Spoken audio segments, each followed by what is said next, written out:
Ushbu loyiha Mikrokrediit bank hamkorligida Andijon viloyati Jalag'ri tumani Beshkara MFida 56-31 konturda amalga oshirmoqda. Bu yerda kartoshka ekini ekilgan bo'lib,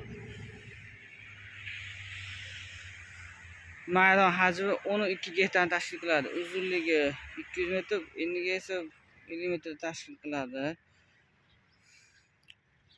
Bu yerdagi ekinlar zamonaviy usullar bilan parvarishlanmoqda. Hozirda ekinlar unib chiqqan holatida.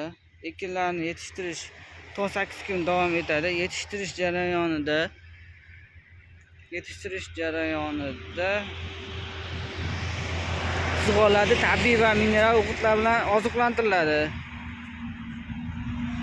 Ushbu loyihaga 66 ta dehqon xo'jalik biriktirilgan. Har bir dehqon xo'jaligi o'rtacha 15 sotikdan to'g'ri keladi.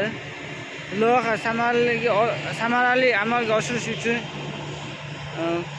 Obod dehqonchilik ishlab chiqarish kooperativi tanlab olingan. Ushbu loyiha bo'yicha har bir gektardan 18 tonnadan kartoshka olish rejalashtirilgan. Mazkur ekinni yig'ishtirib olingandan so'ng ikkinchi ekinga ham yuqori daromadli ekin turini ekish orqali yer egalarining daromadini yanada oshirib boriladi.